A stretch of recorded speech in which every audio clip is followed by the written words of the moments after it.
Hi, everybody. Thank you for joining me. I'm Taryn, and I am the host of Paranormal Brew. Tonight, I have an awesome guest, Eric Sims, who owns the Night House in Kentucky. However, before I go into my show, I want to dedicate tonight's show to a dear friend of mine who is being taken off life support tomorrow. He has been in the paranormal community for a really long time. I ask that everybody that's watching, please pray for Eric Julian and his family.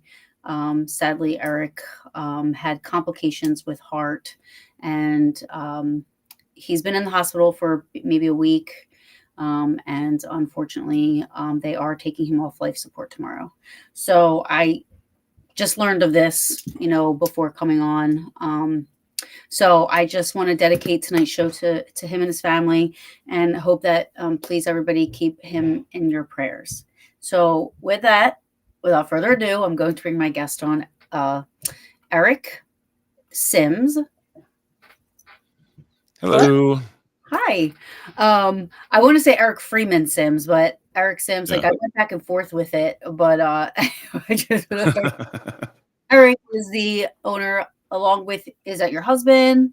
Yeah. Partner? Yeah. Husband? Okay. So him and his husband own the Night House in Kentucky. Where at in Kentucky? It's in Hopkinsville. Hopkinsville, Kentucky. Yep. So I am going to be quiet so that Eric can fill us in on how Eric got into the paranormal. And then we're going to talk about the history and the haunts of the Night House. And we have a guest. Hi. Oh, thank you. Thank you. That's service right there. Delivery. How are you this evening, sir? I'm good. Busy as all get out. So yeah. Go ahead. Good busy though. It's a good busy. Yeah, just with the Night House stuff and other projects going on. So yeah. So let's start out first by, I guess, introducing yourself to everybody that's watching, and give us a little bit of a. Oh, I don't have my chat up. Sorry, I don't have the chat up, guys. Sorry, I'm here now. A little bit about yourself, how you got into the paranormal, and how it landed you to. I mean, I was looking at pictures. I'm hoping to get to Kentucky one day. Yeah. But I was looking at pictures, and the place looks amazing. Yeah, it's a crazy place, and it's crazy how we got here. I've been a paranormal investigator since I was a teenager. Before the TV shows and all that stuff started, I've pretty much been haunted my entire life. I had my first paranormal experience when I was 8, and it's just kind of snowballed from there. And then my father passed away when I was 14, and that he was agnostic, and I wasn't really raised religious. And I kind of dove into agnosticism as well. And kind of agnostics the whole thing about agnosticism is, I will tell you, I don't know. Like, I believe in something beyond us, but I just don't know what it is. I'm not going to put labels on it, no religion, nothing like that. And so I dove headfirst into trying to prove to myself that there's somewhere we go when we die. And so I got some of my friends on board, and we started sneaking into places and going to cemeteries and things like that around Nashville, where I live. And I don't condone trespassing, but back then we were teenagers, not doing it. We weren't harming anything. We weren't vandalizing nothing, and had experiences that kind of couldn't explain. and did that for quite a few years with my friends. Like I said, I didn't even know there was such thing as a paranormal investigator or ghost hunter. Um, I just knew it was something that a lot of the local high school kids did to this one location, not far from my house. You snuck in there at night to see ghosts, you know. And I thought, well, we can do this with, a voice recorder and a camera and see if we catch anything. And my friend had an old camcorder that you hold on your shoulder that had big old VHS tapes. We had a mini voice recorder that still took the mini cassette tapes, and had lots of experiences there. And in some cemeteries, we had some experiences, and I was lucky to have friends that were willing to do it, the same as me. For them, I think it was more, like the thrill of it than anything. But for me, it was kind of trying to prove, that my dad didn't just cease to exist. Right. And then when I was 18, one of my really good friends bought me a book called The Beginner's Guide to Ghost Hunting. And hey, Brendan. And that's when I kind of figured out more so that that was in 2001. So that still predated Ghost Hunters and all the TV shows. And that's when I figured out there are actually people who get together in groups and go out and investigate places. And, and back then there wasn't as many locations open for you to get into. So we continued to do a lot of cemeteries and things like that. And I continued to kind of dive down the rabbit holes of all this paranormal research, especially with the internet becoming more prevalent. And then, of course, when the TV show started coming on, starting with MTV's Fear, I think even before that, I was like, bootlegging Most Haunted, which is a British show that is fake as all get out, but it was still a learning experience because they had a parapsychologist on there who was really serious. They had a psychic named Derek Accord that got, I think he's Zach Baggins' archetype. That's who Zach Baggins took after, because Derek Accord is a psychic that gets possessed every episode. But I used to bootleg those on like LimeWire and stuff, and just figured out investigating from there and kind of made my mind up, and then watching the TV shows. So kind of going from there and research stuff. And then in 2020, I started the Unseen Paranormal podcast, and it became a pretty big success, and been doing that for almost 5 years and 176 episodes. I actually just called it quits on the show. Well, I think it's kind of ran its course. And after 176 guests, I feel like I've kind of said all I wanted to say and learn, through talking to people. It's funny you bring that up, because this April will be 8 years that Paranormal Brew has been on. Now, granted, the first like 2 or 3 years, it was just so bad. Like, I look back and I was like, oh my God, we didn't really have guests on, it was just like round table, but 8 years. And I'm like, wow, when do I hang this up? I mean, when do I do it, and just investigate? But I mean, I get that's a big thing. Well, this Paranormal Brew is my baby. You know what I mean? So for me, it's like, it's scary to think about, because it's been my life for the last 8 years. Do you know what I mean? Right. Not my life, but you know what I mean? It's a big part of my everyday. Yeah. So. Yeah, I understand. Because I mean, the podcast, with it becoming popular, it kind of opened a lot of doors, and I met a lot of people otherwise I wouldn't have met. Right. And being in magazines and on TV and like, all this other stuff that I would never got to have done if it wasn't for the podcast and meeting those people and networking. So I'm thankful for it. I decided that because I have other things going on with the Night House, and I'm fixing to finish a book that I'm going to publish in the spring, and I have lots of other things that I want to do, that it was just time I'd rather go out on a high note, at almost 200,000 downloads, 176 episodes, with top 2.5% in the world, podcasts in the world,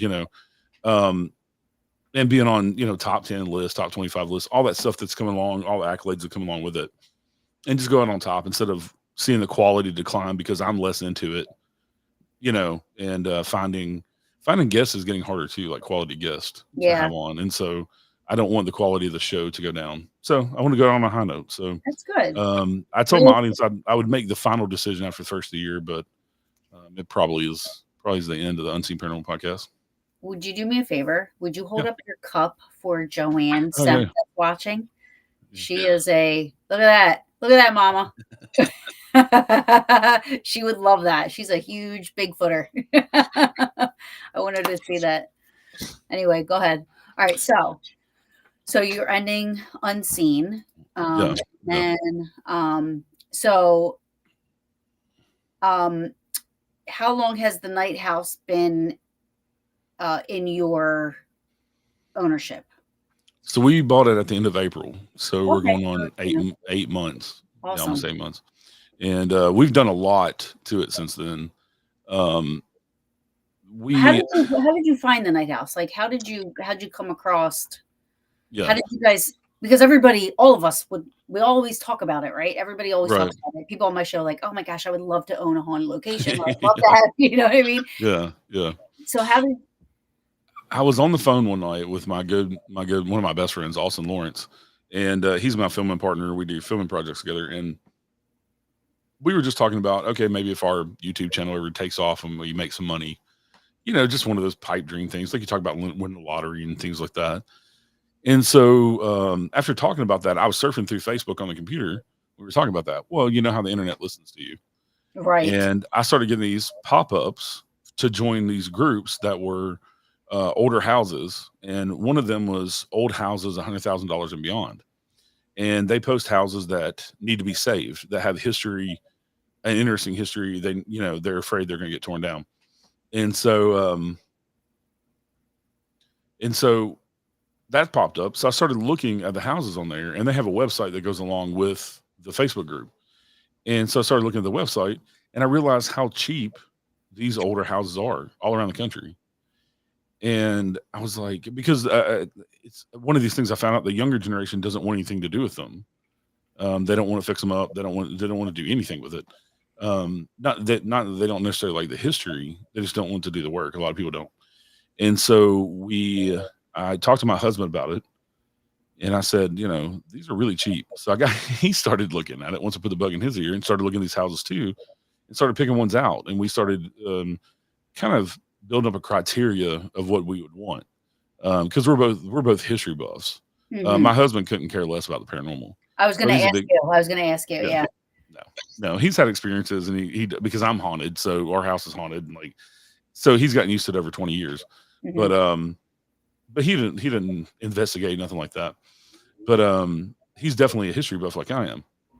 And so he started looking at the houses, started sending me, we started sending houses back and forth. And I said, well, one of the criteria that I want is that the house has to have a name.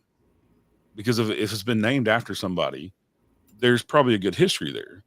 And so we had to kind of cull down all these old houses into a manageable few that we could look at. And we said it has to be within 2 hours of, hey, Jenny, has to be within 2 hours of our own house where we live. So it's manageable to drive back and forth. And then we come upon the night house, and the fact that it was over 200 years old. It's the oldest house in Christian County, Kentucky, and in Hopkinsville. It is one of the oldest in Kentucky still standing. And it has this vast history, and it's a mansion. It's 5,600 square feet. It's massive. Oh goodness. Yeah. And it's on 3 acres. And so we And went you and looked don't at the live there, house. right? You No, don't live there? we don't live there. No, Okay. we're turning it into a historical site and paranormal investigation Awesome. site. Yeah. Awesome. Um, but we went and looked at it and figured out the finances, and we went back and forth for a couple of months with the owners, and finally settled on an agreement with them for the price, and we went and bought it. And we were fortunate enough that we bought it outright, so we own it outright. And we hit the ground running. We've been there every weekend, every week, working on it and improving it and fixing things. The previous owner left a lot of stuff unfinished because he got a job in California for Disney, and kind of his dream job. So they kind of up and abandoned the night house and stopped working on while they were doing. So we had a lot of work to do. Now, were they planning on turning it into something, or were they? No, they were just kind of. Yeah, not as far as I know. They were just living there. They owned the house from 2014 until we bought it, so about 10 years. And the last year and a half, they hadn't been living there at all. In the middle of 2022 is when he got the job offer for Disney, so they moved. And then he would fly back and take care of the house and stuff, but he kind of just stopped work where he was working on it. And so we finished all that stuff because we had to have a bunch of stuff finished so we could have insurance. Right. And once we got all that stuff done, then we opened it for paranormal investigation about 3 months ago and have hit the ground running since. Good for you guys. That's so awesome. All right, let's get into the meaty part that I love, the history. Let's talk about the history of the Night House. So the house was built between 1850 and 1820. That is the best guess of the historians, the two town historians, and don't know who originally built the house. The first owner that we come to is in 1844.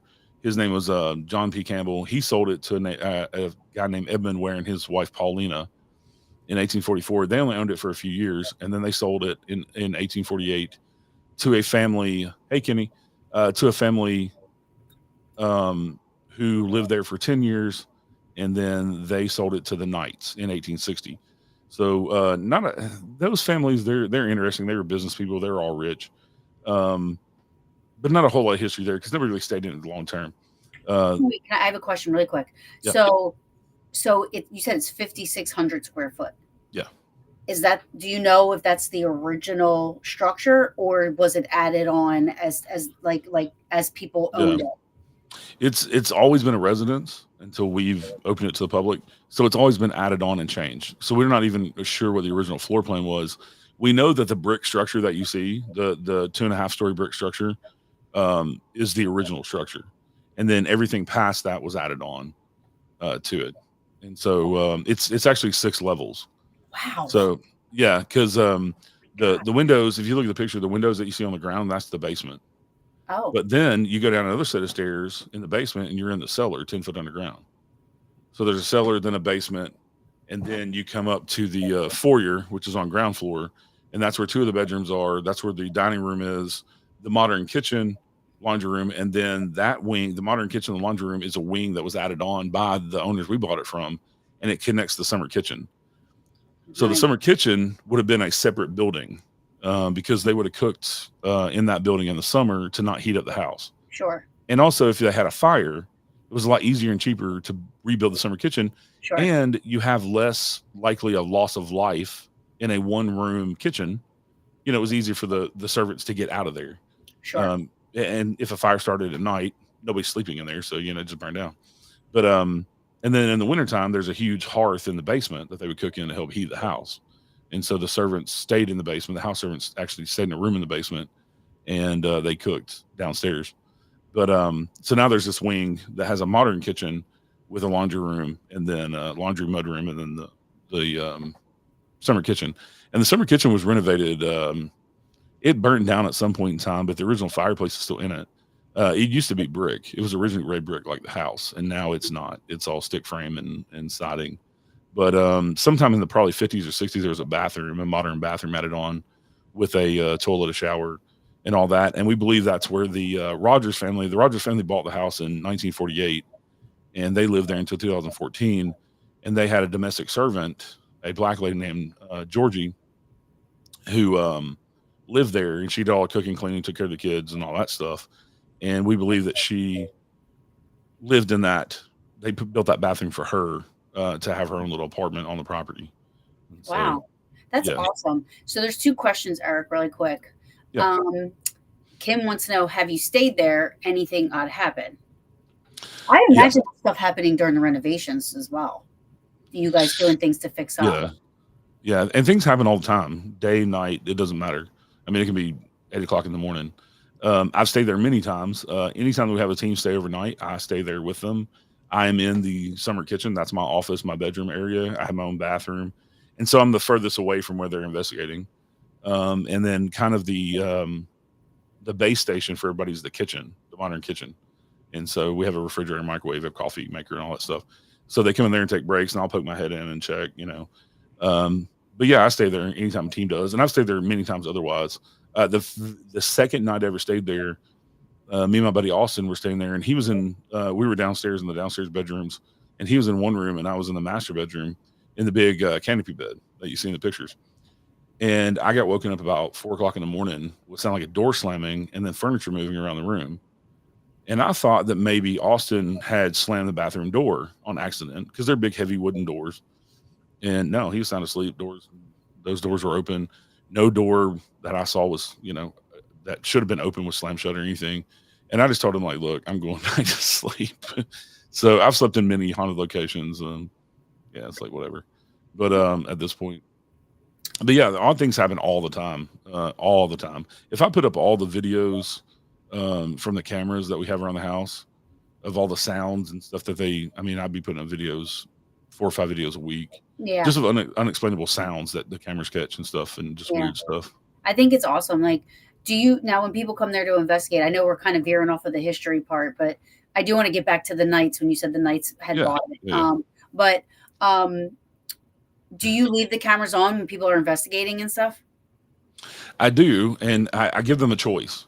Okay. Because I have cameras in all the rooms. Yeah. I give them a choice because for one, the cameras have IR, and so if they're filming, I don't want the battling IR, and so I give them a choice. I can turn them off, or the one good thing about it, if they do leave them on, and something happens, Right.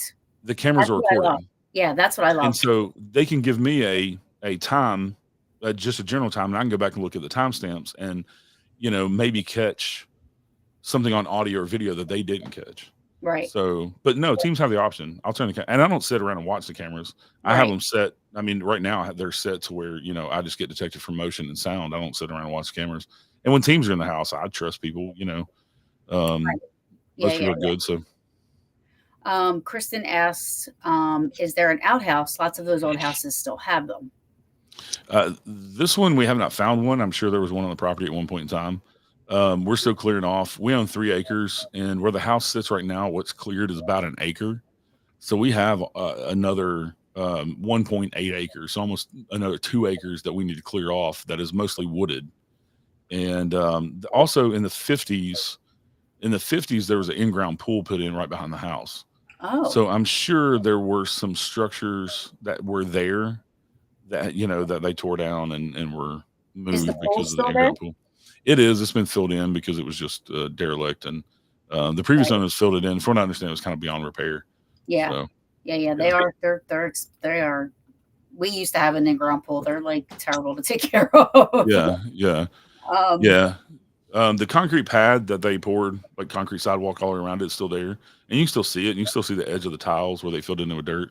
But yeah, it's been filled in.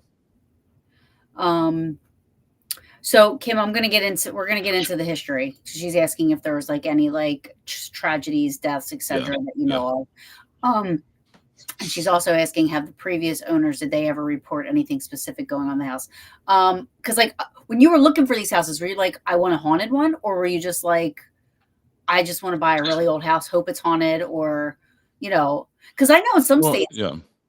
realtors aren't allowed to disclose that information, or they are. I mean, I guess it depends on where you live, but were you specifically looking for a quote unquote haunted location? Not necessarily. We were looking for a place with a vast history. Okay, that's right. You said Um, that. You said that. yeah, to open for historical tours and to do things like that, and as like an event venue. Um, right now, we'll have to go back and get a different conditional zoning to do bigger events because we have to have a parking lot and all that stuff and like the infrastructure in place. But eventually, we want to do events like weddings and car shows and like bigger events on the Yeah. property since we do have such a good property. So that was the idea from the get go. The Me being a paranormal investigator, I would say I always tell people this. Yeah, I'm a paranormal investigator and I've investigated many places and I've experienced lots of things. But 80% of what I do is history. And Right. the 80% is what I'm interested in. The 20% is connecting that history with people, spirits that we can talk to Yep. and talking to those people that we otherwise wouldn't get to. So me and my husband are both. Anytime we go on vacation stuff, we're always hitting museums and things like that. Mhm. But that's the type of Mhm. history we just love history and Yeah. learning interesting stuff. So it was the majority of it was history, and the booster is that it's actively haunted. Right. Right. And I experienced something the day that we closed. I went in to use the bathroom, and we had just got the keys and opened the door, and I was there with my husband, his aunt, who was our realtor, and then his parents, and we were the only two that had seen it. The three of them hadn't seen it, even though his aunt was our realtor. We had looked at it without her, and so they were in the house wandering around looking at it. And I went to use the bathroom, and as soon as I shut the door and started doing my business, I heard a knock on the door, and I said, "I'll be out in a minute." I wouldn't think anything paranormal. We're excited because we just bought this giant historic house. It's a beautiful house. Yeah. And I come out and they're all the way across the other side of the house. There's no way it was one of them that knocked on the door. So Wow. that was within the first 10 minutes of being in the house. Oh, that's cool. Yeah. That's Yeah. awesome. Yeah. That's like, welcome home. Yeah. But also, I was having dreams about the Knights. I had a couple of like very vivid, lucid dreams about Eliza and JB Knight, who were the people who bought the house, the heads of the house, talking to them before we even bought the house. Oh, that's weird. Yeah. So, okay, so you find the Knight house, right? I say, all right. So the Knights buy the house. What did you say? They bought the house in So in 1860. 1860, the Knights, JB Knight and Eliza Knight, buy the house. They had two children, two boys already that were small. And so they were, of course, back then people had huge families. And so they knew they were going to have more kids. So I think they bought the house to have a bigger house. JB Knight was an attorney, but he didn't really practice law that much. He was a real estate mogul, and he got that from his father. When his father died in 1843, JB, because he was an attorney, became the executor of his father's will. And also, JB was a middle child of 14. They all lived to adulthood, and they all got married. Oh, that's odd. That's odd for that time period, for sure. Yeah. So his father was very loaded, rich with land, and he had fought in the Battle of 1812. And whenever he got out of the army, back then the government would give you just thousands of acres, and so he got thousands of acres from Georgia to Kentucky to Illinois, up in Illinois and Iowa, and he turned it into money-making ventures. Wow. And most of his wealth went to JB. It got divvied out to some of his other children, but he had already built houses and gave land to some of his children. So the majority of his wealth went to JB. And so JB just continued that because he learned how to do real estate and, land, being a land developer and all that stuff through his father. And so he had been around the Hopkinsville area his entire life. They didn't live in Hopkinsville, but they did business in Hopkinsville. They lived outside of Hopkinsville in a town called Elkton and a town called, I think it was Henderson, Kentucky. It's where they had a big farm and stuff. And so he inherited his wealth. And then not long after that, he married his wife, Eliza. And then, like I said, in 1860, he owned various properties that I found from Elkton, and actually have an original letter where he sold a house in Elkton in 1833 to a friend of his. Oh, cool. Yeah. And so he wheeled and dealt in real estate and made his own money too. And then in 1860, they bought the Knight house, which back then, it was a mansion back then too. Because you're looking at the main houses. Just the brick structure is a good 4,000 square feet. It's massive. With the 6 different levels, like I was saying, you come up to the main house is how big? The main house is 4,000 to 4,500 square feet. Wow. Yeah. So the add-ons, the dining room, and then the newer add-ons add another 1,000 feet or so. But yeah, because you come up from the foyer where you have the dining room that shoots off, and you have 2 bedrooms, and then you go up a set of stairs, and then you have the parlor, which is massive, and the front entrance, because the front door comes up actually to the 2nd level. And then you go up another set of stairs, and there's that's the 5th level. That's what we call the guest suite. There's a bedroom up there and a full bath. And you go up another set of stairs, and the attic runs the full length of the house, but only half the house. Oh, wow. So, 6 levels. And it's pretty big. Yeah, it's crazy. Huge house. Yeah. So wait, let me make sure. I want to make sure I understand. So did they live in the house? JB and Eliza? Oh, okay. Yeah. All right. I thought you said that they lived somewhere else. So when they bought the house in 1860, they had the rest of their kids in the house while they're living in the house. They lived in the house. Their family lived there until 1945. Wow. Yeah. So for, shy of 100 years. And that's why it's called the Knight House, because they were also very important people in Hopkinsville. They were pioneers of helping develop Hopkinsville into a city, into a bigger town. Originally, the house sat on 300 acres when the Knights bought it. And the road in front of the house has always been there. It's been there since 1700s. And it was a main road. It's called the Russellville Highway. So it goes from Hopkinsville to Russellville, and then you can get to Bowling Green and then to Louisville, or you can go south to Nashville. So that was a main highway. So that road's always been there even before the house was there. And so that was the frontal boundary of the property. And then the property went way, way back to a cliff that ended up becoming a quarry. And then on down, about 1.5 miles from us is the Western State Hospital, which used to be the Western Kentucky Lunatic Asylum. And it's still in operation today. But their property butted up to the property of the Lunatic Asylum, which started in 1848. Oh, wow. So yeah. So JB, he served on all different kind of committees and things, on railroad committees, and he was a mover and shaker in town. We figured out that in the 1860s there were tens of millions of dollars, probably around 40 or 50 million dollars, with all of their assets, and that's a lot of money in the 1850s. I mean, a lot of money. 1850s, 1860s. So they're really loaded. Um, they had 7 kids total. They had 4 sons and 3 daughters. The oldest son is the only son that did not become an attorney and follow in his father's footsteps. The second son, John Jr., he became an attorney, and in 1871, the Great Chicago Fire happened that burned down Chicago, most of Chicago, and JB owned a 3-story apartment building in Chicago, and it burned down as well. So he sent John Jr. to Chicago to see the rebuilding of their apartment building because it made him a lot of money. And he never came back from Chicago. He stayed there the rest of his life, and he died in 1929. And he built his own real estate empire in Chicago. And he was a socialite and all that in Chicago. Their oldest daughter, Carrie, she married a man named Harding, who helped found Lipscomb University in Nashville. He was an evangelist preacher, and he was the best friend of her brother, Charlie. And he moved in with them for a brief time, and then him and Carrie got married. They had 3 kids. The first 2 babies died in the house one of them died when they were born. Was born in the house, and the other one died, I think, a year later. And then she had a third child, Leon, who lived until 1941. So he grew up to adulthood. She passed away. They all just stayed in the house and lived in the house, like nobody else. I mean, with the exception. Yeah, until she died when she was 25. She died of tuberculosis at the age of 25 after she had Leon. Wow. Oh, wow. And so then her husband, he took Leon and he moved to Nashville, and he remarried and had more kids. And he was a big person in Nashville. We have Harding Pike and things like that because that's part of his family. I live on Harding Avenue. I'm in New Jersey, so I'm related. But the Harding family was predominant all over the United States, but and then their second daughter, Katie, a year later, she died at the age of 22 of tuberculosis. Wow. And so they all 7 of their kids lived to adulthood. Katie never got married, never had any kids.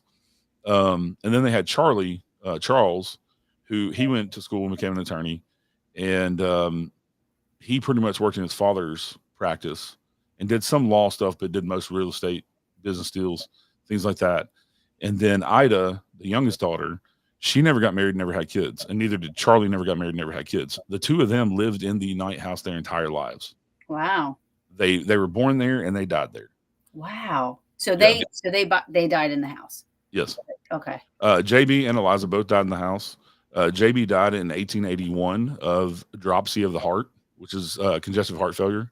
Mm-hmm. And he actually was sick for several years because congestive heart failure, I worked in medicine for 20 years, but congestive heart failure comes from atrial fibrillation. Mm-hmm. And so he had a slow decline over 3 or 4 years throughout the 1870s. And then he died in 1881. Their oldest son, Robert, died 6 months after his father. And then their mother died in 1889. Eliza died in 1889. And then Charlie and Ida lived there, like I said, the rest of their lives. Charlie died in 1924. Ida lived until 1938. And the youngest son, Thomas, he was an attorney. And but he was a big, he did some real estate stuff in town, but he was a big insurance guy. So he made his fortune off insurance. And he died. He was the last one of the family to die in the house. And he died in 1939. Leon, the reason I mentioned him earlier, he was the only grandchild. Except for Robert, the oldest son, had 7 kids. But 4 of his kids died as children. 3 of them made it to adulthood. But Leon was the oldest grandkid. So he inherited the house in 1939 when Thomas died. He lived in Hopkinsville. And he had plans for the house, but he died in 1941. So then the family decided they didn't know what to do with the house, so they just kind of let it sit for a few years. And that's in 1945 when they sold it to a family called the Majors. And the Majors came in and they did quite a big remodel on the house. And then in 1948, the Rodgers family bought it. So that's kind of the lineage. The Rodgers family owned it until 2014. So from 1948 to 2014. So those are the two major families. The Knights are responsible for the front porch, the way it looks now, and the big giant 2.5-story columns on the side of the house. They're beautiful, by the way. Yeah. They are Yeah. just magnet. I was like looking Yeah. at pictures. I'm like, oh gosh, Yeah. beautiful. And we figure sometime in the 1860s, the house was originally built federal style, so it was very blocky, boring. There wouldn't have been really a front porch. It would just been a front door with stairs coming down. They didn't really do a lot of fanfare with the federal style. And so when the Knights moved in the 1860s, they changed it over to Greek Revival. And that's why you see the columns now, the bigger front porch, and then the side portico was put on. That side porch with the giant columns didn't exist until the Knights bought the house. Wow. The entrance was the small front entrance to the house. There's a story, and I don't know if we'll ever prove this or disprove it, but there's a story that that for many, many years, the front porch did not have stairs. Even when the Rodgers family bought it, it did not have stairs. And for a long time, for as long as people remember, when the Knights lived there, it did not have stairs in the 1900s. And so the story goes that when J.B. Knight was still alive, the father, one of the daughters was a teenager, and her mom had just come back from riding horses. They come up to the front steps. They started walking up the front steps. They got off their horse, started walking up the front steps. The daughter fell down the stairs and broke her leg so severely that it disfigured her the rest of her life. Oh, wow. And if that was the case, I would say that's probably Ida. And that might have been the reason she never got married and never had kids. But don't know if that story's true or not. Maybe that caused stairs. Yeah. JB and the brothers got mad because the stairs had injured some other people as well. So they went out and tore the stairs off the front of the house. Oh. And that's when JB had the side portico built as an entrance, as a grand entrance. Well, that makes sense. On the ground level. That makes sense. Yeah.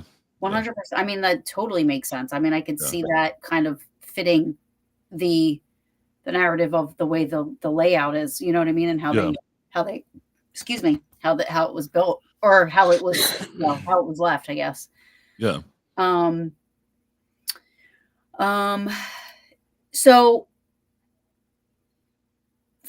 So have you heard has anybody like in town or anything like that? Has anybody ever come forward to say, about any claims prior to you guys? Like, what about did you ever talk to the people previously that they had any experiences? So the Rodgers, after we took over the house, the oldest son is the only one living from the immediate Rodgers family, and he's 87. And his wife got a hold of me through the Night House Facebook page. She saw that we had bought it. She started following the page and what we're doing, and she asked if we would let him come walk around the house. And I said I'd be honored to have him walk around the house because I want to pick his brain about what was different about the house, what they changed, all that stuff, what original structures were on the property, because they moved in the 1950s. And so he came and told me a lot about it. He did not talk about the haunt. He didn't really get into any of the haunting stuff. But while his family lived there were people who have messaged me who were in the house when the Rodgers lived there. And they said, have you heard the piano play by itself yet? That was one of the questions. We still have the Rodgers family's piano in the upstairs parlor. And it's a 1938 Baldwin Acrosonic piano. Oh, wow. So they had it when they moved in. And believe it or not, a few months after they asked me if I heard the piano play, which I hadn't, I set the camera up on top of the piano, and I have a video of the sound of one key being held down and it reverberating. That's all you need is one key. Yeah. It validated. They asked me months before, and I'm like, no, we ain't heard that yet. So we were listening for it, and then one night the camera went off, and that's what it was. Wow. And there's nothing. I mean, it's the camera's up against the wall on the piano, so you can see the piano. You can see the whole room. We weren't there. There was nobody else there. That's cool. There's no explanation for it. You got to get excited when you see like the motion or like something go off with the cameras. Like I would be like totally obsessed. I'm like, I would be looking all the time. I am. Every time it goes off, I'm looking on there. And even my husband's interested now. He's like, what's going on with the cameras? Oh, cool. But because on a weekly basis, we get at least one video of noises or something odd. It's not. We haven't got a whole lot of visual stuff. Um, Within the first month of us owning the house, we did get one of the craziest videos I've ever caught, and it's a white mist in the middle of the day that goes in front of the camera. Oh wow. It's up on the website and on Facebook and on YouTube, and you can go watch it. But it's up in the guest suite, and it's 5:30 in the afternoon in the evening in the middle of summer, so it's still daylight out for another 4 hours. For some reason, the camera switched itself to night vision. This big white mist comes across the screen, and then the camera switches itself back to day color vision. Oh wow. It's Yeah, almost like you want it to be seen. Yeah. Because normally it would be the opposite, right? The camera goes off, or something happens. There's a camera malfunction or this and that. It's almost like, I want to be seen. Yeah. Is that the feeling you get? Like so the stuff that, has anybody investigated? Have you investigated there? Has anybody investigated? So far we've had 8 teams in there. So okay. And I've investigated a few times. Been able to link any of the previous owners to anything that they've found? So we have a couple of spirits that we believe are still there. I don't want to say who, because I don't want to bias anybody's investigation. Mm-hmm. And also I want to get more evidence to prove to me that those are the 2 people. There are at least 2 separate, a male and a female, interactive spirits. Okay. At least 2 that are there. They're intelligent. They're there all the time. I think there are others, like JB and Eliza Knight, that pop in sometimes. You don't think that it's JB and Eliza? No. Okay. I have evidence to prove otherwise. Okay. I want to get more evidence. You know what I'm saying? I want more. Yeah. And like I said, we've only had 8 teams in the house, so I want to hear. Yeah. Oh, sure. Yeah. More people investigate. Yeah. And so, but I don't think it's JB and Eliza. I think they pop in every once in a while. I know Eliza does, because I've seen her. I've seen her full on, like full body, solid apparition. For a split second, she was standing. I was walking through the foyer. I always tell them good morning. I always tell them we're leaving. We'll be back this weekend, whatever, to take care of the house. And so I was walking through the foyer, going to go out the side door where the big columns are, and locking everything up, turning the lights off, that type of stuff. And I look over, and on the stairs that go up to the parlor, there's a landing with the railing, and she's standing on the other side of the railing, looking down at me, smiling. Oh, wow. And she was there for probably 5 seconds and then gone. I feel like that's like her saying, we're happy you're here. Yeah. I can't believe they're not there more, because of how long, and the family, and this, you would think that their family being there would kind of captivate the energy. You know what I mean? Right. I hate to say energy, but you know what I mean? Like would keep them there, I guess. I don't know. Because it sounds like they love the house. They never left. Yeah. Yeah. You know what I mean? Yeah. Kim asked, have you ever considered moving into there? We talked about it. We probably wouldn't, just because my life has always been here where I live now, and we're just kind of settled in. We enjoy the house we live in. It belonged to my parents. I inherited it when they passed away. Mm-hmm. And we've completely remodeled the house to make it ours. And it's kind of one of those things of why we want to start that over. Like the night house is amazing. Don't get me wrong. I love staying up there, and it's an awesome place. But I don't. Also, my body is worn out because I worked in medicine for 20 years, specifically emergency medicine for 15, and lifting people for 20 years. My knees are worn out. My back is worn out. And to hoof it up and down all of those steps every day, my knees will not do it. My knees are bone on bone.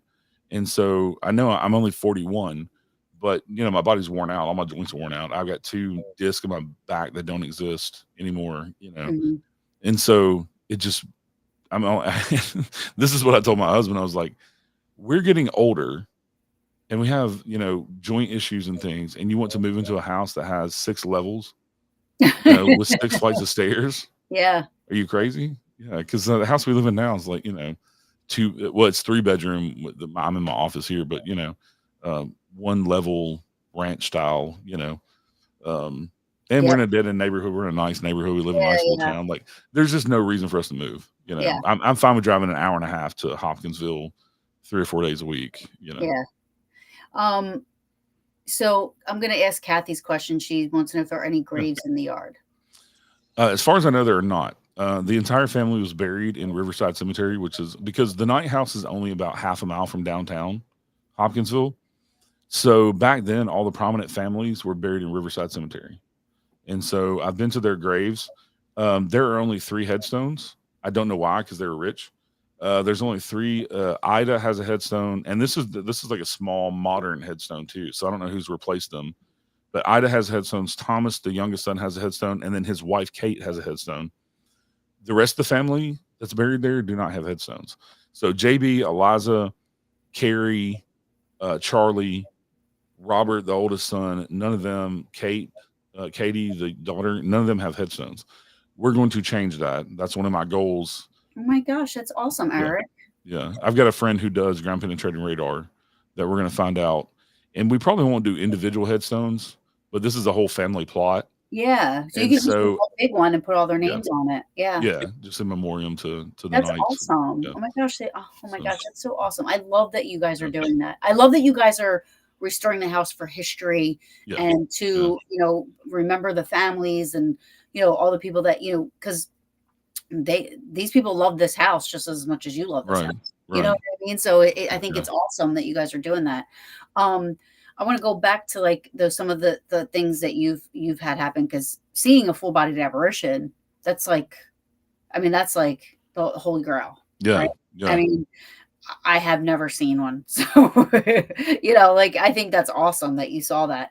What are some of the other claims that you get? Has anything been consistent between things you've experienced and then things that these 8 teams have? Is there anything that's consistent to you? Yeah. Probably the biggest one is hearing a conversation between a man and a woman. Mm-hmm. And you can't hear what they're saying. You can't make out what they're saying, but you hear it. And that actually started off with my father-in-law. There's a tunnel that goes across the house under in the cellar. There's a tunnel that goes all the way across the house, and it comes out under it ends under the modern kitchen and modern laundry room. And he was down there in the tunnel doing plumbing work. And we were outside working on landscaping when it's still warm, me and my husband and his mom. And he said the entire time he's down there, he listened to a man and woman have a conversation. In the tunnel. He heard it in the tunnel, but he didn't know where it was coming from. Wow. He said it was coming from above him, but he knew it wasn't us because he couldn't make out what they were saying. Yeah. And he knew we weren't in the house because he would hear us walk on the floor above him. I mean, he's right under the floor. Yeah. And he said he knew we were outside, but he listened. He said for the longest time. And that's been something I've heard myself. My husband's heard. I had teams. Actually, the last team we just had in there, they did a 7 to midnight. We're doing a winter special for 7 to midnight for $150. But they did 7 to midnight, and that was one of the things they came and told me was that they heard a man and a woman talking. They didn't catch it on recorder, but they both heard it at the same time with their own ears. Now, were they around the tunnel area? Or? They were I believe they were in the parlor. Oh, okay. And heard it. Something that's heard different parts of the house. Yeah. Gotcha. Yeah. What do you know what the tunnel was used for? So there are rumors, and I'm trying. This is where the GPR comes into. The ground penetrating radar comes into. This will happen in the spring. He's kind of done for the season because the ground freezes and you can't really, in the wintertime, you can't really do the GPR. So in the spring, we're gonna have him come out, and there's rumors of 2 different tunnels. So there's rumor of a tunnel that went from the summer kitchen to, we actually have under one of the barns at the end of the driveway, there's another cellar. A standalone cellar that's 6 foot deep, stacked stone with a stone floor. And it had a barn built over it, and it had a floor in the barn. And we don't know what the cellar was used for, but the stone and the way it was built looks exactly like the stacked stone foundation for the house. So we're pretty sure it was built at the same time. Okay. But for them to dig a hole that big, you're talking probably 20 foot by 30 foot square, 6 foot deep, and to dig that by hand. Yeah. I mean, they wouldn't have machines back then. Right. They definitely had a purpose. Right. So the rumor is that there's a tunnel that went from either the house or the summer kitchen to that cellar. There's also rumors that the house was used for the Underground Railroad, and that Hmm. there's a tunnel that went from the cellar across the street and came out. Like I said, that road has been there Right. long before the house was there. Well, to support that, there are actually two giant sinkholes in a straight line that would follow Oh that wow. path. Oh wow. So we've actually talked to a historian. We had a meeting with a historian named Wynn Radford, who is a historian for the Underground Railroad in Western Kentucky. Oh And he's cool. actually proven that there was at least one other house in Hopkinsville that was part of the Underground Railroad. And he told us that if there was one, there was definitely at least three or four because they would have a network to move people around. Right. Right. Right. Also, what's interesting is that the Knights, they were not big slave people until because they weren't farmers and stuff. So in the 1850 census, they had 6 slaves, and they were all house servants. In 1860, after they bought the Knight House, the census was done 3 or 4 months after they bought the Knight House. They had 16 slaves. Oh wow. So my assumption is that they bought the slaves with the house and the property because it was 300 acres, but they were not farmers. So, they inherited all these slaves with this property with not really any use for them because they would only farm for themselves, Right. feed themselves. They had money to buy anything they needed. So, they had tens of millions of dollars. So they really didn't even need to raise their own pigs and things like Right. that, Yeah. In 1870, of course, that's after the Civil War and Emancipation, was the next census. And unfortunately, on slave schedules that they did with the censuses, there's no names. It Right. just tells you John B. Knight, this is how many slaves he had, 1 through 16. And then it tells you if they were black or mulatto. Hmm. And it tells you their ages and their gender. And if they can Right. read and write, if they're educated. And so it's hard to track the enslaved people um, who were there and, Yeah. Yeah. But in 1870, they had a family called the Moores. The Moore family was their last name.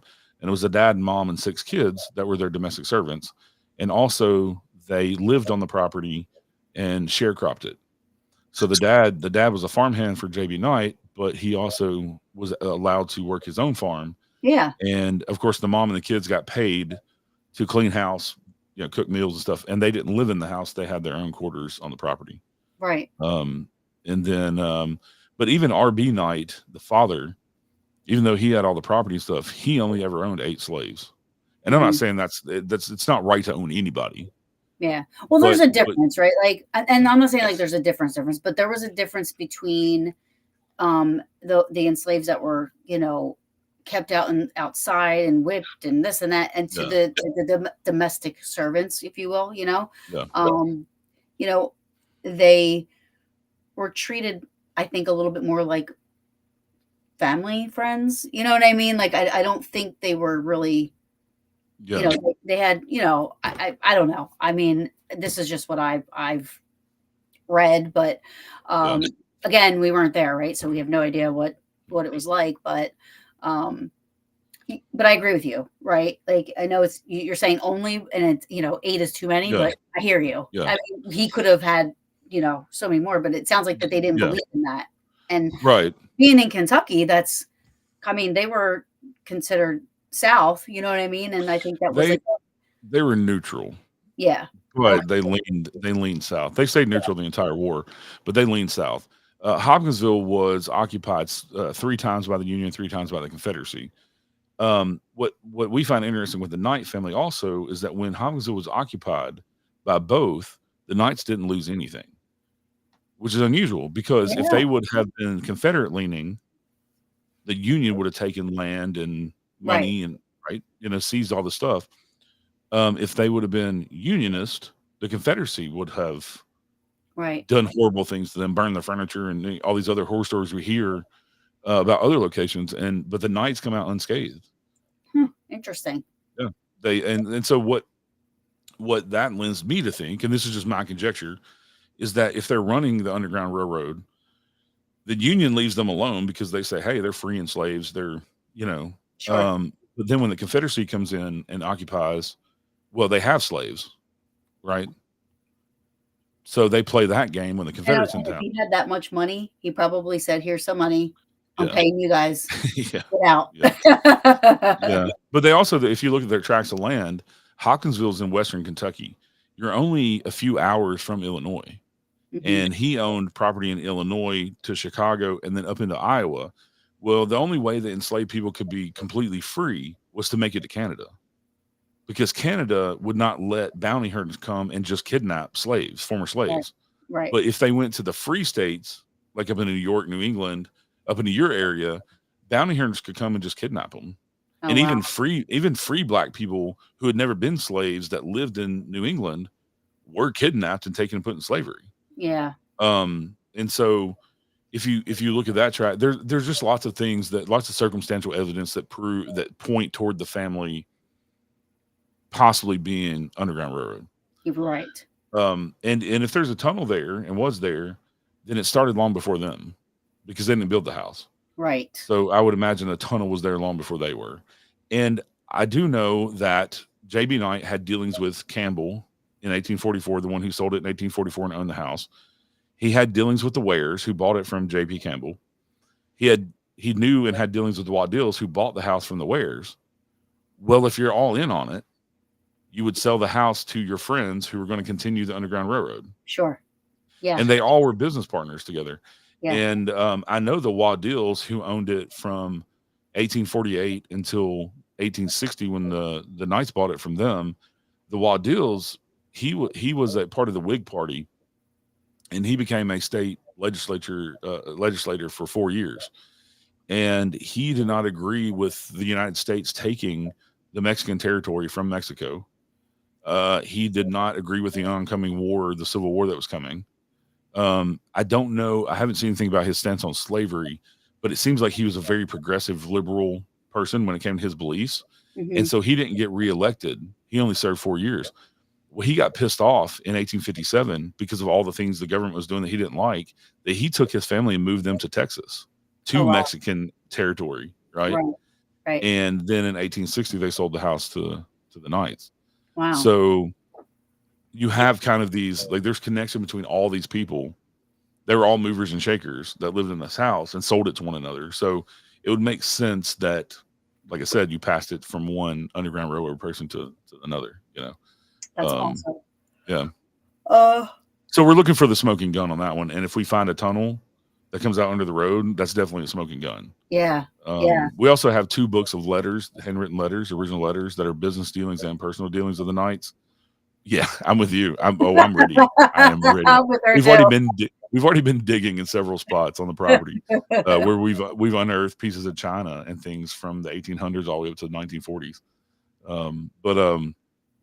And various other things around the property we've unearthed. But yeah, we still have we have 2 of them. We have 2 root cellars. There's one that's not attached to the house, that's under a barn, and then there's one that's you go down from the basement. I think she was asking, like, when you were talking about the barn and what's underneath, she was maybe saying, like, could that be a root cellar? But it could have been another cellar. If they, none of the people that owned it were farmers, right? So even though they own the 300 acres, I could see if they were farmers having another root cellar to store things. But I mean, people of prominence with money, they would. I don't. And it was long before they did blocks of ice, because I've had people ask if it was like an ice house, and it was long before they ever cut blocks of ice and brought them from the north, down south, because they didn't have refrigerated way to carry them. And so it would have been later on, way after the house was built, that they would have done ice blocks. Right. So yeah, it's just a mystery. It's amazing. It has there's stone steps that I have to rehab that go down into it. They go under the wall of the barn down into it. It's pretty neat. But we have 2 acres. We have 2 acres that are dense woods with lots of undergrowth. Have you ever heard of anything happening outside on the property? Yes. Oh. I've seen things on the property, and so have other people. A few different things. We haven't done a whole lot of investigating out there. Right. It could have been bootlegging. It's possible. Yeah, possible. possible. That is possible. That's one of the things we've talked about is bootlegging too. But we have almost 2 acres that are like underbrush and things, where some of the original outbuildings were, like the stables and all those things.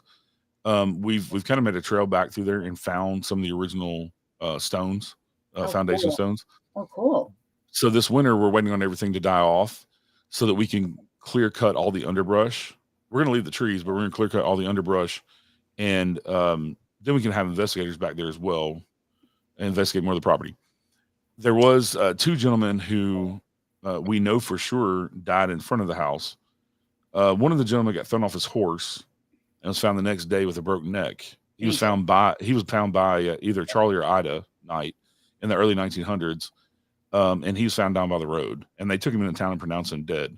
But if he broke his neck, he was probably dead right there. Right. Where the horse threw him off. Another story that I found was a guy who had been shot, and his body was dumped in front of the night house. Oh, wow. And I found that it sounds horrible. The guy got shot, and this is morbid humor, but could you imagine a body dumping when you have horses and buggies? I mean, you hear like people dumping bodies out of cars, but you're going to ride by on a horse and buggy, just dump a body out in front of somebody, or on the back of a horse, and just dump. Yeah. I just can't imagine that. Like, that was a thing back then, Yeah. Wow. Taking a body somewhere to dump it. That was found by Ida Knight, the guy that got shot. She found him. I'm sure there are various deaths with people on the property.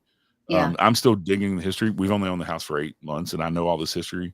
So I'm still digging in the history for all this different stuff and finding more and more every time I go down rabbit holes on newspapers.com or Ancestry there's not a lot of history out there online to find. I mean, anything you look up now is stuff I put up before. I couldn't find anything. Yeah. And that's the thing, like there's this misconception. I was talking about this with somebody else that came on that owns a property, but this misconception that like they wrote everything down back then, you know what I mean? But they didn't, even to it's sad because you would love to memorialize the enslaved people, you know what I mean? Like, and give them a name and a face and a purpose, other than when they were here. But, they didn't write a lot of stuff down. We thankfully do have a lot. I mean, but on the other hand, there's a lot of times where you come across places that there's nothing.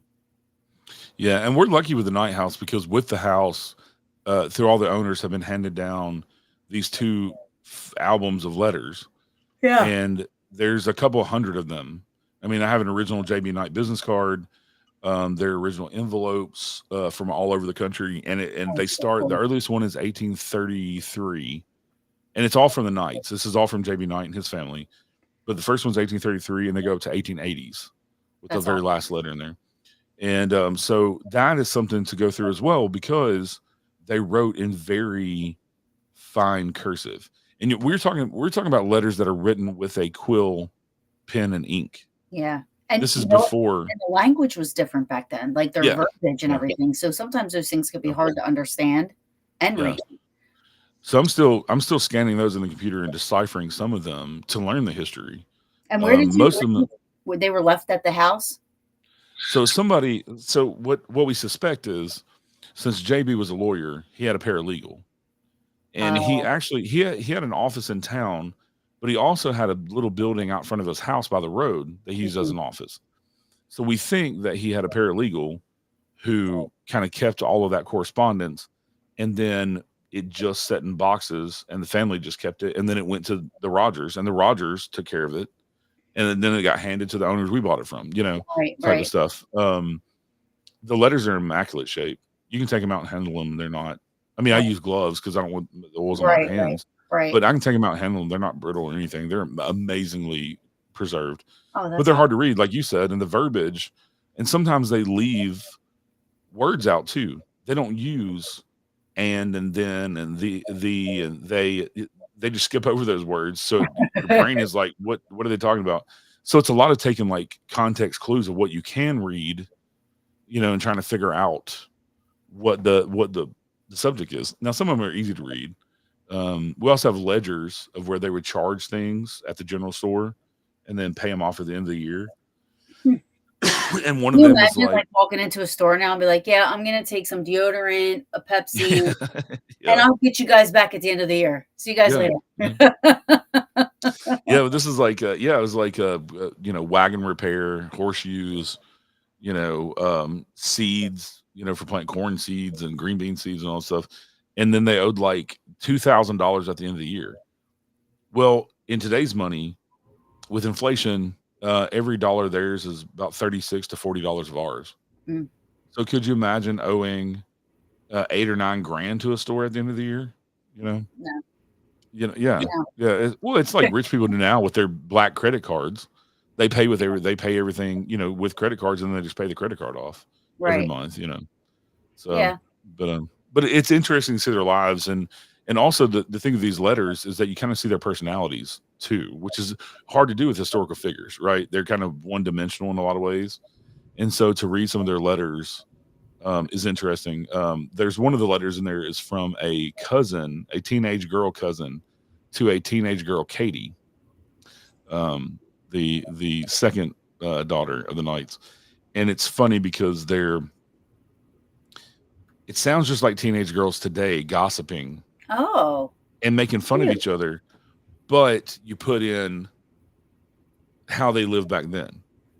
Right. So her cousin Hortense is making fun of her because Hortense's family's not as rich, so they only have one enslaved woman, to where the Knights have several, Mm-hmm. and they only have one house servant, to where the Knights have a whole staff of house servants. Mm-hmm. And she's like, "Well, my mammy's teaching me how to bake and do all this stuff." You know what I'm saying? And Yeah, kind of yeah. rubbing in her face that you're a spoiled brat, to where I Right. have to slum it and I have to learn how to cook.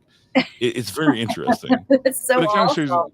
yeah, it shows you their personalities, and it's I'm pretty telling you what, having all like those if letters. we ever came there, I would need like 2 nights, because the first night I just want to sit and read letters and like look through stuff and do all the history stuff, and then the Yeah. second night I'd want to do the investigating. It sounds like you got it's I love meaty places, that Yeah. have the history and the haunt, you know what I mean? It just Yeah. Kim was asking too, let me see, where was that? The voices, about the conversation. She wanted to know, do you think the voices are residual or intelligent? I don't know yet.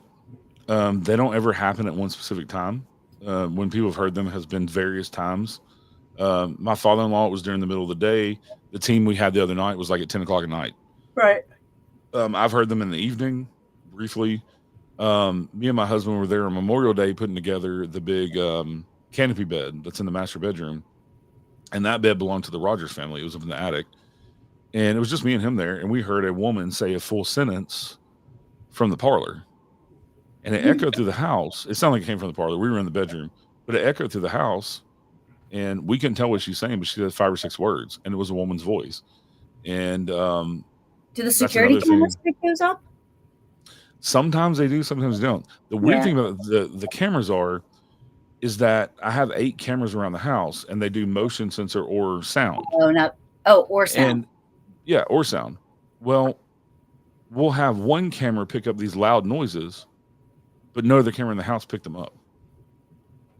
So there's one video that I put up from the parlor that it sounds like somebody's beating on the door 8 times. There's bang, bang, bang. None of the other cameras in the house picked it up. Interesting. And it's loud. There's an echo there. And then it sounds like their voice there that says nobody's home. Well, there's nobody. We have outside cameras on every entrance too. There's nobody on the outside cameras. So nobody was beating on the door. The foyer camera, which is down in the foyer area where the double doors come in, where the big columns are, did not catch it. And it should have caught the sound, because we have a train come through multiple times a day because we're close to Fort Campbell Army Base. Oh, cool. And That's the cool. train horn will set off 4 of the cameras at the same time. You know what I'm saying? So Yeah. why did this loud banging that we catch on one camera not Didn't get caught know. on any other camera?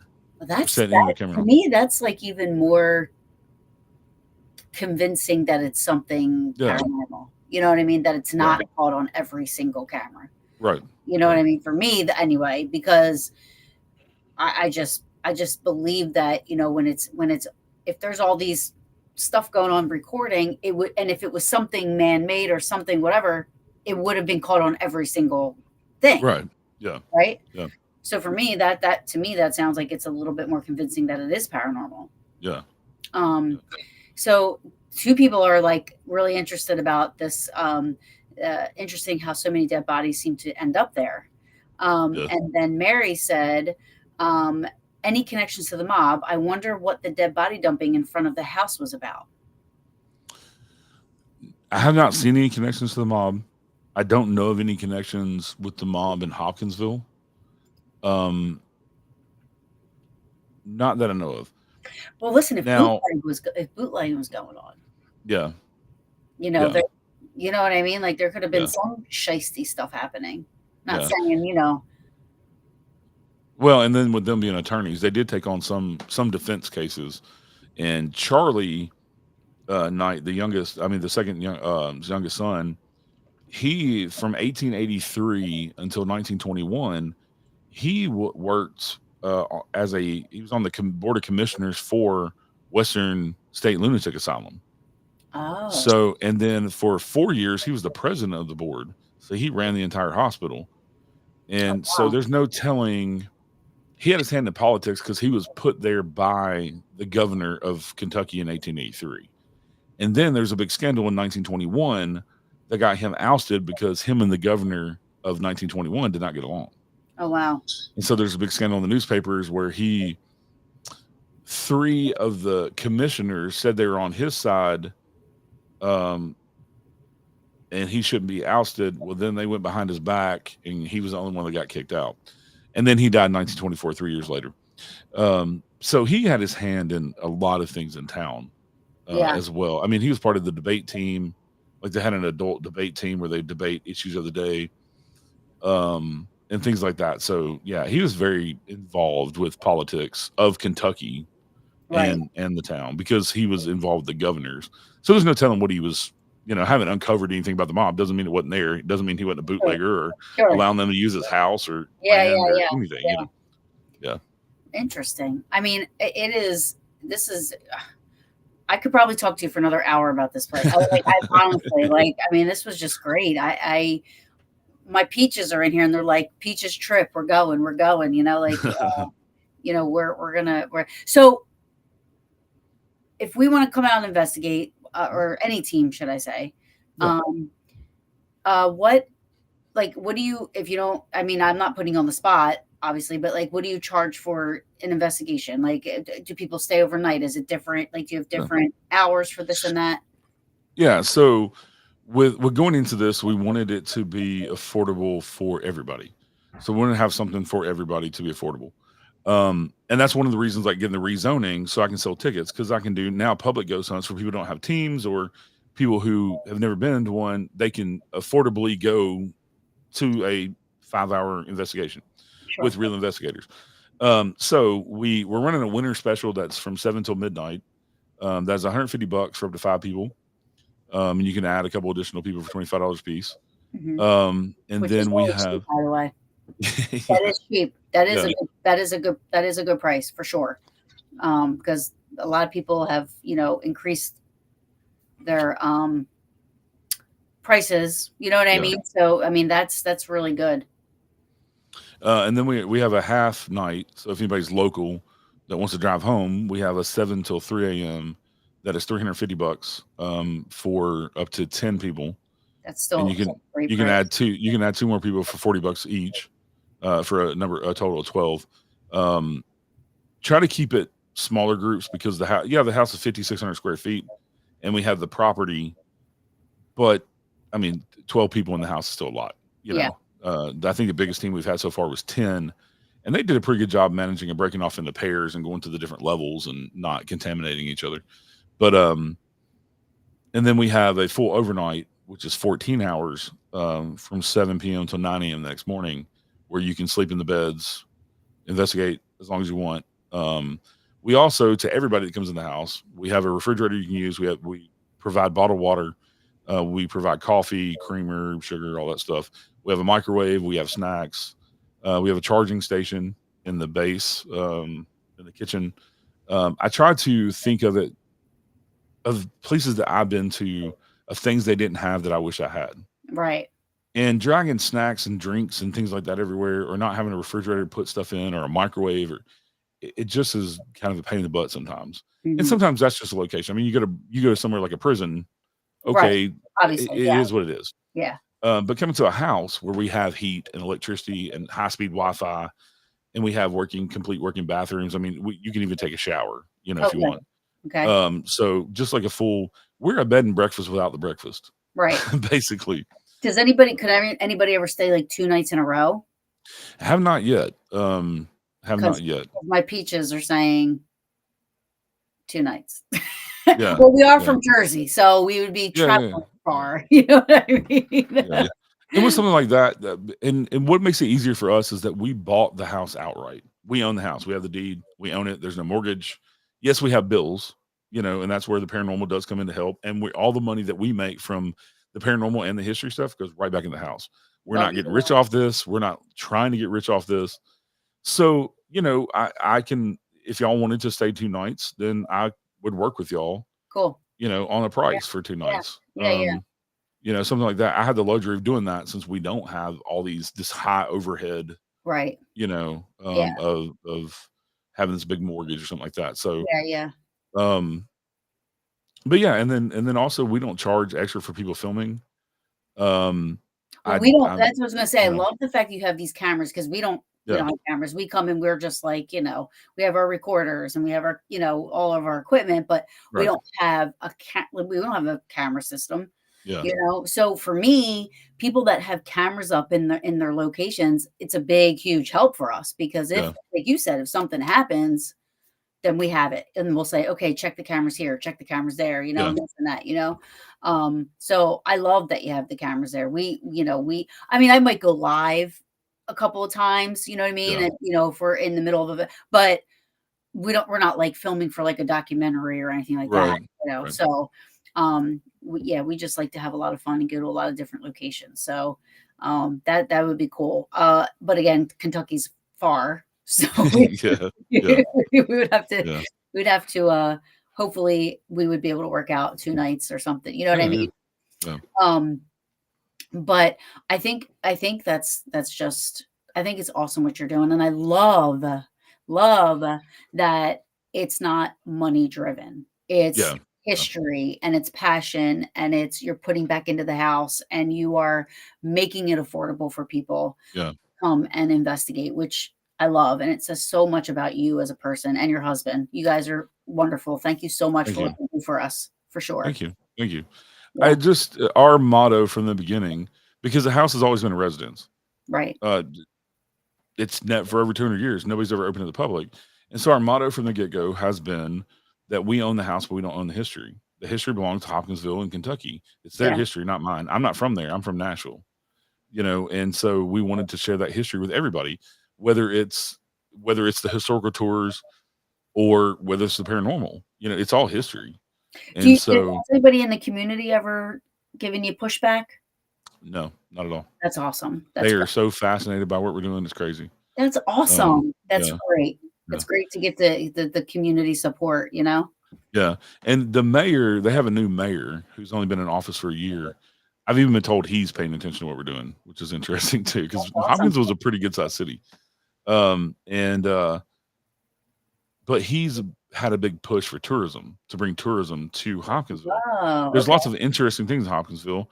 If anybody's ever heard of Edgar Casey, that's where he was born and raised and lived. It's Mhm. in Hopkinsville. He was called the Sleeping Prophet back in the 40s, 30s, 40s.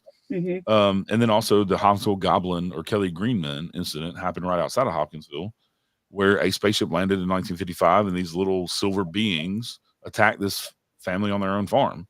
Mm. And it's an interesting story. Actually, we're having Goblin Con, a big 2-day convention next October to celebrate the 70th anniversary. Oh, wow. Yeah, At the in Night House. Hopkinsville. That's not going to be Oh, the night house. Will be part of the festivities. It'll be part of the VIP ticket stuff with some investigations and all that. But it's going to be at the Bruce, which is a convention center, modern, huge convention center yeah, in yeah. Hopkins. That's And so, awesome. yeah, Yeah. and we're working with the Visit Hopkinsville, which is the tourism bureau in Hopkinsville. Working with them, working with the Historical Society, and we're working with the museum. They have the Penny Route Area Museum in town that is in this awesome old post office building, bank building, has these huge stone columns, and it's a beautiful building. And we're probably going to have an exhibit in there in next year about the night house and the nights. And then we just at Visit Hopkinsville in their tourist center, we just set up a little display for people to see the night house and pick up placards when they go into the visitor bureau. That's awesome. Yeah, yeah. Um, I think it was part of Blue Book. Yeah. They went back and reinvestigated it. That story's interesting. I have been fortunate enough to become friends with Geraldine Sutton, who it happened to her family, and she's written a few books on it and goes around and talks at UFO conferences and things about it. Would you come And on Paranormal Brew and talk about it? she would. She's awesome. She'd love to come and talk about it. She's such a sweetheart too. Oh, I Yeah, would if love you want that. her, let me know. I'll get you in Yeah, contact with her. absolutely. I would love to have her Story's on. incredible. She's an incredible speaker and just a sweetheart. Yeah. Yeah, I would love to have her on. Absolutely. Eric, thank you so much. Please thank your hubby for giving you to me for an hour and a half. No, thank you. Thank you so much for having me. I love coming and talking about the paranormal and about the night house and what we're doing. Yeah, no, I literally, I really, me and the Peaches have got to talk about, I'm getting down there, over there, down for there. sure. And I would love to check it out. Like I said, the first day I would love to do all the history stuff. Like I would just love to, walk the property and see all the structure, you know what I mean? And just kind of, and then the second day I probably would want to do we probably would still do paranormal stuff, but both days. But the history sounds like it would take up a lot of time, and I'm not mad about that. I would want to get as much as I could out of it, for the 2 days that we were there, So, but I want to thank you again for coming on. Please, everybody, share the show out, not for me, but for the Night House and Eric, and to get it out there. I can't love you enough for what you do for the community and what you're doing for the Night House. Yeah, it's definitely our pleasure. We're having a blast with it. Thank you, everybody, for tuning in. Thanks for having me, Taryn. It's awesome. Thank you so much. You have an excellent night. You and too. Everybody, please go check out the Night House, Facebook, YouTube, other social media. Are you on? Facebook and YouTube, the main yeah, two. That's me too. Yeah. But I am on the other ones. But yeah, so Facebook, YouTube, check the Night House out. And the Night House website. Oh yeah, is thenightHouseKY.com. thenightHouseKY.com. Awesome, Eric, it was a pleasure.